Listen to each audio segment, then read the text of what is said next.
Hey everybody, it's Dan Cheney and welcome to yet another Music Charts Archive show here on DJNTV.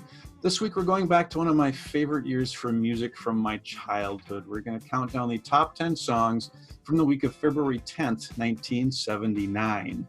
On this list we got some pop, we got some R&B, and of course a healthy dose of disco songs.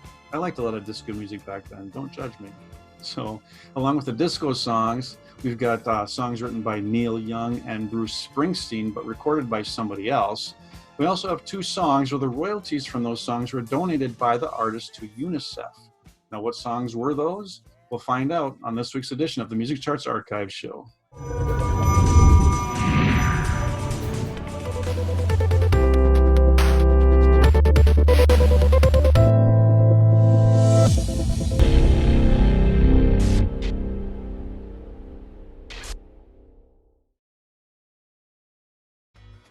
DJ Event Planner will change the way you manage and run your business. Streamline all of your procedures and software into one easy-to-manage system. DJ Event Planner, the ultimate online planning tool. Hi, and welcome to this week's edition of the Music Charts Archive show. I'm Dan Cheney, and today we're looking back at the top 10 songs from the week of February 10th, 1979. So let's start that chart. Coming in at number 10, we have Lotta Love by Nicolette Larson. Lotta Love was the first chart single and only top 10 hit for Nicolette Larson, and it peaked at number 8. Larson began her career as a backup singer, and some of that backup work was for Neil Young, who wrote Lotta Love. Neil Young later recorded a more sparse version of the song for his own album called Comes a Time, while Larson's hit was more of a soft rock song with horns and a flute solo in there. The song hit number 1 on the easy listening chart. Nicolette Larson unfortunately died in 1997 at the age of 45 from a cerebral edema. At number 9, we have Too Much Heaven by the Bee Gees. Now, after the historic success of the Saturday Night Fever soundtrack, the Bee Gees followed that up with the studio album Spirits Having Flown, and they didn't appear to lose any momentum. Too Much Heaven hit number 1 in January of '79 and was the first of 3 number 1 songs from that album. The group actually donated all the royalties from that song to UNICEF and performed the song at the Music for UNICEF concert on January 9th, 1979 to kick off the International Year of the Child. At number 8, we have September by Earth, Wind and Fire. September was the 4th of 7 top 10 hits for Earth, Wind & Fire, and it peaked right here at number 8. It was released as a single in November of 1978 and was included as a new song on the band's first Greatest Hits album. It hit number 1 on the R&B chart as well. Songwriter and singer Maurice White said there's no significance to the date of September 21 being referenced in the song, but co-writer Allie Willis said that White's wife claims that September 21 was the due date for the couple's son.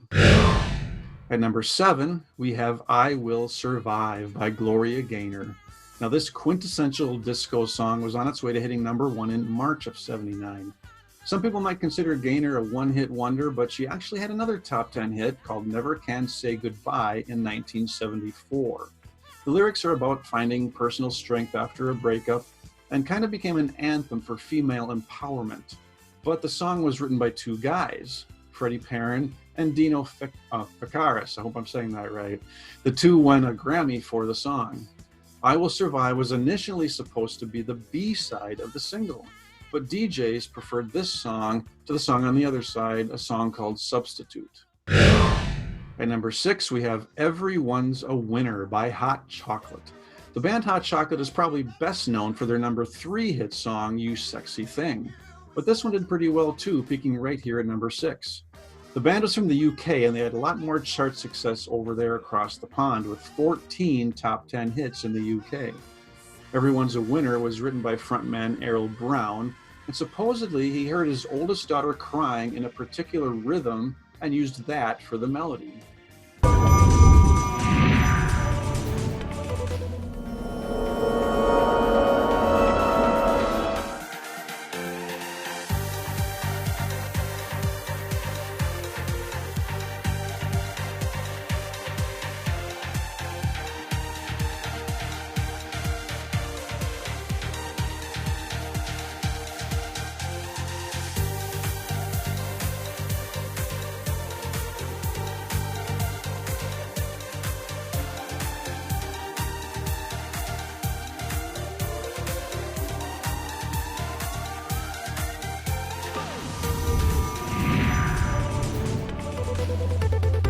Everybody, and welcome back to the Music Charts Archive show. My name is Dan Cheney, and this week we're counting down the top 10 songs from the week of February 10th, 1979. So let's get right back into it. The song at number 5 for that week was Fire by the Pointer Sisters.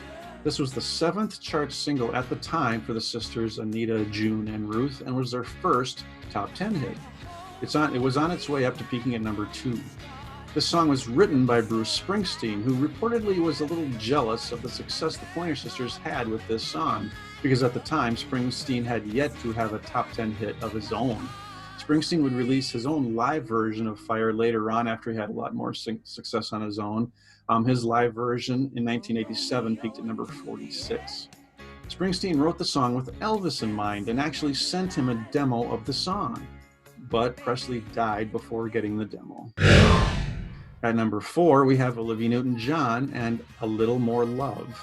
Now, when you think of Olivia Newton-John hit singles, this one rarely comes to mind, but it did very well in the charts, peaking at number 3 and becoming her 9th top 10 hit at the time.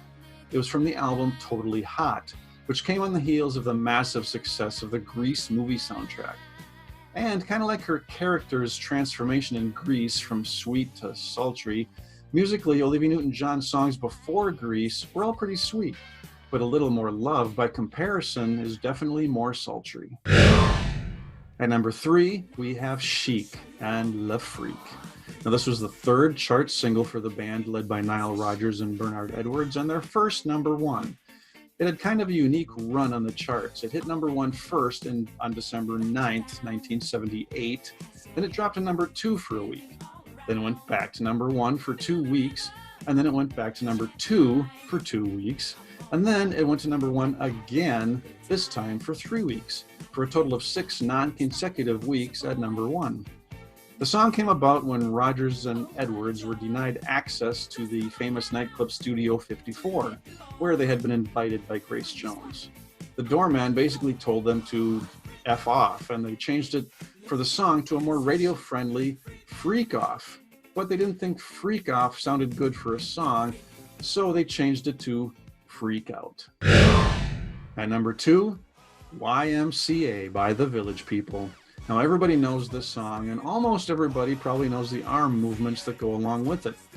As popular as the song was, though, it did not hit number 1. It peaked right here at number 2. But it did top the charts in a dozen other countries. Well, the song was adopted as kind of an anthem for the gay community. The co-songwriter and lead singer, Victor Willis, who was the cop in the Village People, insists that the song was not originally written with that intention. Willis was actually married for several years to the actress now known as Felicia Rashad. And at number 1 for the week of February 10th, 1979 was Do You Think I'm Sexy by Rod Stewart. Now, this was Rod Stewart's 3rd number 1 song after Maggie May and Two Nights the Night, and it spent 4 weeks at the top. It was from the album Blondes Have More Fun, and like Too Much Heaven, the royalties from the song were donated to UNICEF, and Stewart performed the song at the UNICEF concert. The riff for the song was borrowed from another song called Taj Mahal by Brazilian musician Jorge Benjor, who actually filed suit, and Rod Stewart later admitted to unconscious plagiarism. Model Lillian Mueller appeared as Stewart's love interest in the video, and she also appeared several years later in Van Halen's video, Hot for Teacher. Well, that's it. Those were the top 10 songs from the week of February 10th, 1979. Please give the video a thumbs up and share it. Which songs from this list are your favorites? You know, I've always enjoyed Bee Gees harmonizing, and I think the song September by Earth, Wind & Fire has kind of really stood the test of time, in my opinion. This has been Dan Cheney for the Music Charts Archive Show, and be sure to join me again next time right here on DJNTV.